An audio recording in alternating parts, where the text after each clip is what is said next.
오늘 강론은 천주교 정의구현 주목사재단 설립 50주년 기념 준비위원장이신 청주교구 김민국 신부님께서 해주시겠습니다.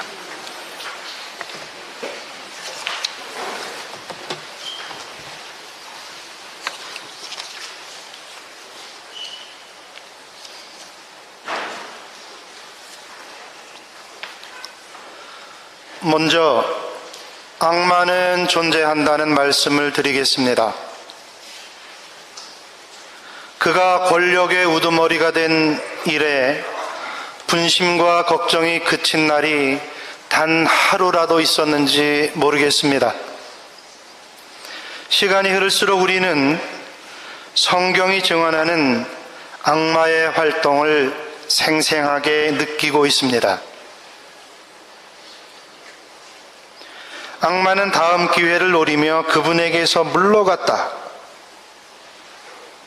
이 말씀이 지금처럼 실감나는 때는 일찍이 없었습니다. 한 번 졌다고 해서 낙담하거나 포기하는 악마는 없습니다. 그는 호시탐탐 다음 기회를 더 큰 한 방을 노립니다. 예수님은 당신이 경험한 악마의 전술에 대해 이렇게 말씀하셨습니다. 사람에게서 나간 더러운 영이 쉴 때를 찾아 돌아다니다가 자기가 나온 집이 말끔히 치워지고 정돈되어 있는 것을 보게 되면 저보다 더 악한 영 7을 데리고 그 집에 들어가 자리를 잡는다. 그리하여 그 사람의 끝이 처음보다 더 나빠진다. 이 구절은 자고 났더니 선진국이라던 나라가 예전보다 더 못하게 망가진 이유를 설명해 주고 있습니다. 검찰개혁과 언론개혁을 통한 적폐의 근절, 남북 교류와 협력 사업의 신속한 회복과 과감한 확장 등 촛불혁명이 맡겨준 역사적 과제를 망각하고 낮은 수준의 부분적, 일시적 성과에 만족함으로써 결국 노련한 수구 기득권 세력과 타협해버린 문재인 정부의 어수룩함이 대한민국을 이 지경으로 만든 근본 원인임을 말하지 않을 수 없습니다. 악마는 인간의 이런 허술함을 알고 때를 보아 반격에 나섭니다. 그래서 베드로 사도가 말했습니다. 정신을 바짝 차리고 깨어 있으시오. 여러분의 원수인 악마가 으르렁대는 사자처럼 먹이를 찾아 돌아다닙니다.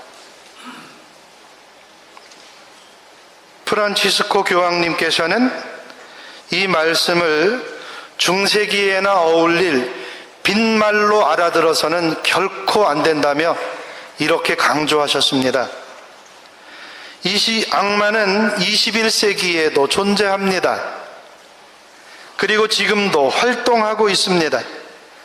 따라서 우리는 너무 순진해서는 안 되며 복음으로부터 악마를 물리치는 법을 배워야 합니다.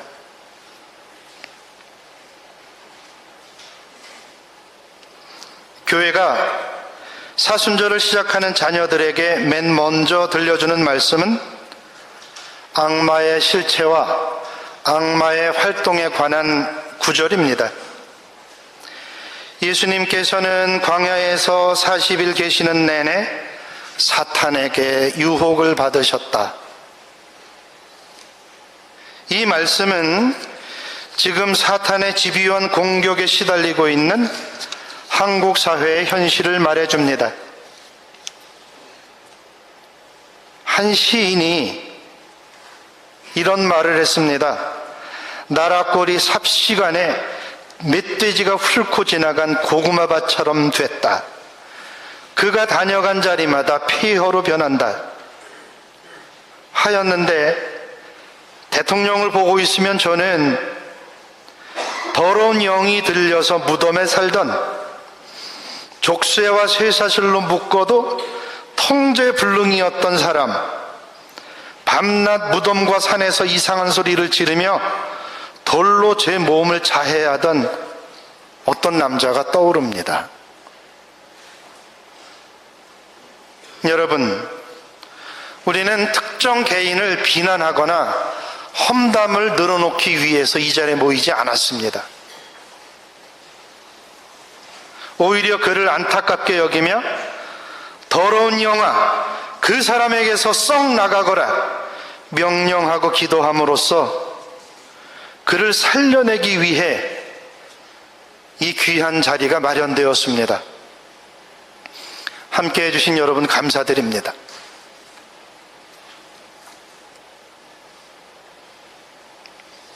그 다음 십자가가 들려주는 5가지 이야기를 들려드리겠습니다. 사순절은 모든 일을 멈추고 종일이라도 뚫어져라 십자가를 봐야 마땅할 때입니다. 왜냐하면 십자가가 우리에게 들려주고 싶은 이야기가 너무나 많기 때문입니다. 첫째, 365일 내내 십자가에 매달려 지내야 하시는 분이 시시각각으로 탄식하며 이렇게 말씀하십니다. 사람이 사람에게 어쩌면 이럴 수가 있나? 저 잘났다는 양반들이 기껏 한다는 짓이 고작 이런 것이란 말인가? 아, 사람들아, 무도하고 무자비한 사람들아, 큰 새라서 황새라고 부르는 새가 있습니다. 1900년대 초반만 해도 전국 어디에서나 볼 수 있었던 한반도의 대표적인 텃새였지만 6.25 이후 차츰 없어지다가 농약과 밀렵이 극성을 부리면서 아예 자취를 감추고 말았습니다. 황새바위, 황새울 하는 등의 지명으로만 그 흔적이 남아있을 뿐입니다. 충북 음성군 생극면 관성리 저수지에 마지막 황새 부부가 살고 있었습니다. 그런데 서울서 온 낚시꾼이 머리 위를 가로질러 날아가던 흰새 한 마리를 보고 레밍턴 오연발 엽총 2방을 쐈습니다. 두 번째 발이 명중했습니다. 그것은 한반도 최후의 수컷 황새였습니다. 그날은 1971년 4월 6일이었습니다. 암컷이 혼자 남아서 몇 년을 더 살았지만 번식을 할 수 없었으므로 황새는 이 땅에서 영영 사라지고 말았습니다. 지금 제가 사는 동네에서 벌어졌던 일인데, 우리 대통령님이 사방팔방 돌아다니며 하시는 일을 보고 있노라면 천연기념물이며 멸종위기종인 줄도 모르고 무심히 방아쇠를 당겼다는 서울 남자와 도대체 뭐가 다른가 싶습니다. 그는 경제를 만나면 경제를 쏘고 민생을 만나면 민생을 쏩니다. 외교 안보를 만나면 외교와 안보를, 민주를 만나면 민주를, 과학을 만나면 과학을, 노동을 만나면 노동을, 남북 화해와 평화 공존을 만나면 그것 또한 가차없이 쓰러뜨립니다. 아무리 큰 짐승이라도 한 방에 보내는 희대의 일방 포수는 그렇게 평화도, 정의도, 생명도 백발백중의 솜씨로 끝내버렸습니다. 정의가 무너지니 하느님이 살기 힘들고 평화가 깨지니 사람이 살기 쉽지 않고 생명을 무시하니 대한민국은 일체 피조물이 살아남기 어려운 우울한 나라, 지상에서 가장 미친 나라가 되어버렸습니다.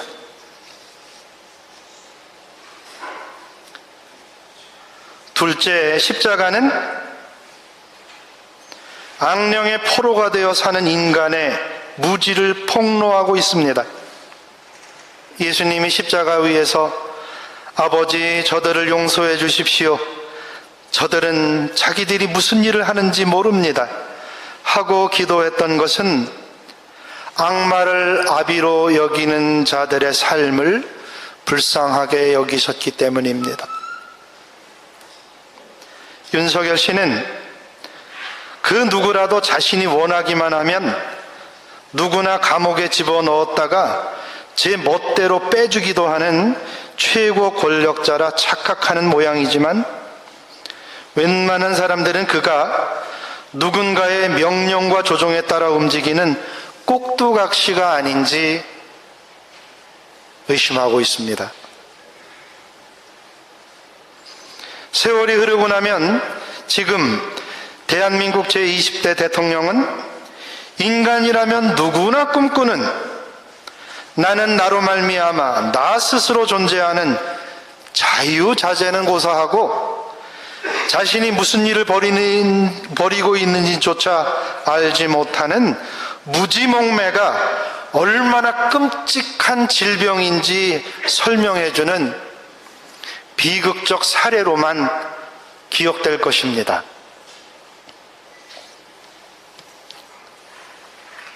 셋째, 십자가는 강자들의 동맹에 비하면 약자들의 연대가 얼마나 부실하고 무력한지를 보여주는 일종의 역사 리포트입니다. 예수를 죽여 없애기 위해 바리사이와 사두가이가 한 팀으로 뭉치고 서로 원수로 지내던 헤로데와 빌라도가 친구가 되었습니다. 하지만 예수님의 제자들은 뿔뿔이 흩어졌고 사랑했던 백성들은 어서 십자가에 못 박으라고 악을 써댔습니다. 그래서 십자가는 어제도 오늘도 빼앗길 수 없는 님을 빼앗기고 슬프게 울어대는 못난이들을 호되게 꾸짖는 중입니다. 그리고 십자가는 한 번 빼앗겼으면 다시는 빼앗기지 말아야 할 텐데 당하고 또 당하는 우리의 딱한 처지를 슬퍼하는 중입니다.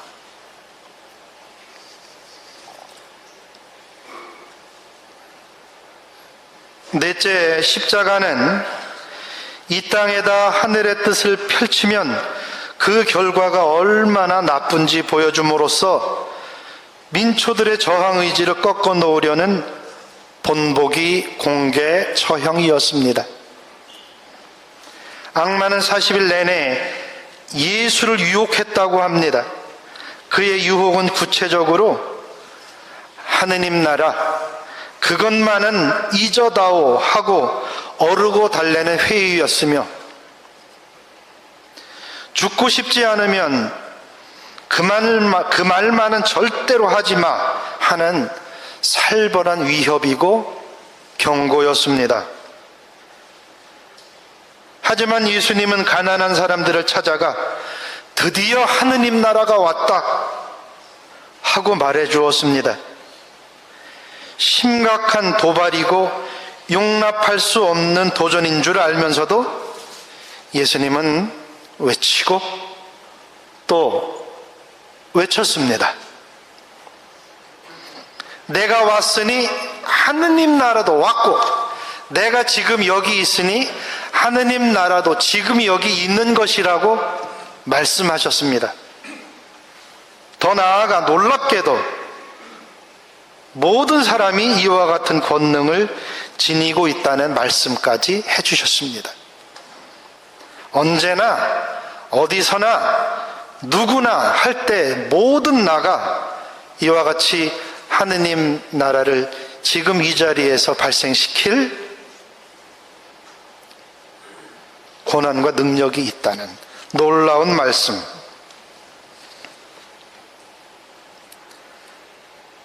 다섯째, 십자가는 누가 세상을 위하고 누가 세상을 구하는지 증언해 줍니다. 세상을 살려낼 구세주는 십자가를 짊어질 사람입니다. 한사코 이기려고만 들고 남이 지는 십자가에 기대어 편하게 살고자 하는 사람은 아무짝에도 쓸모가 없습니다. 무거운 짐일수록 내가 져주마 하면서 어른답게 져주고 짊어져주는 사람이라야 내 살이다 먹어라, 내 피다 마셔라 할 수 있습니다. 외적의 침략을 받아 임금이 도망을 치면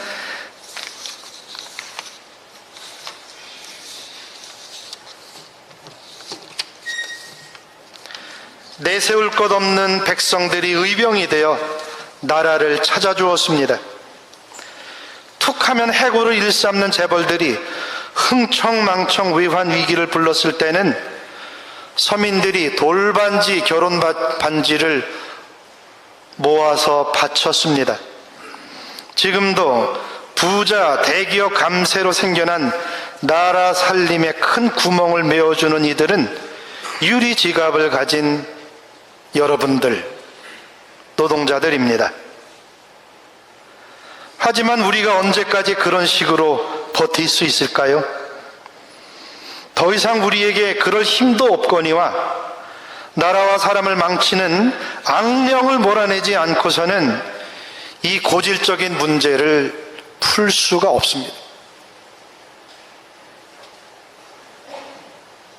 마지막으로 악령을 쫓아내야 한다는 말씀을 드리겠습니다.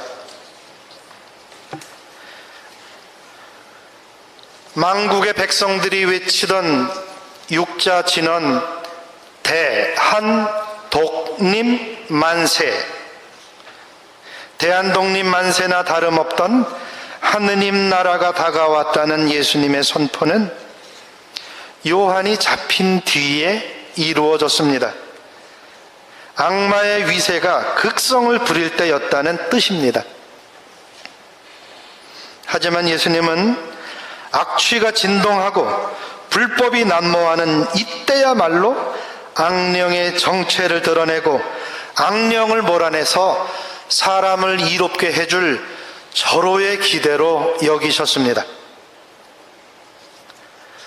천주교 정의구현 전국사재단이 작년 3월 20일 전주 풍남문에서 매판 매국 검찰 독재 윤석열 퇴진을 촉구한 이래 오늘까지 총 27회에 걸친 전국 순회 월요 시국 기도회를 열었던 것은 대통령 윤석열의 죄가 너무나도 심각하고 무거웠기 때문입니다.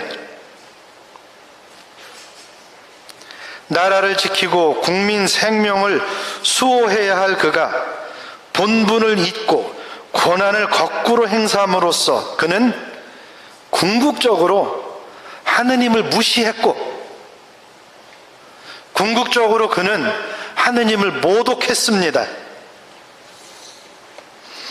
그리하여 그의 직분을 박탈해야 한다, 이렇게 말할 수밖에 없었는데 이것은 그를 사로잡고 있는 악령을 쫓아내서 그가 인간의 품위를 회복하도록 돕기 위함이었고, 그를 내세워 대한민국의 혼을 오염시키고 국권을 팔아넘김으로써 영속적인 지배자가 되려는 숨은 얼굴들을 회개시키고자 함이었습니다.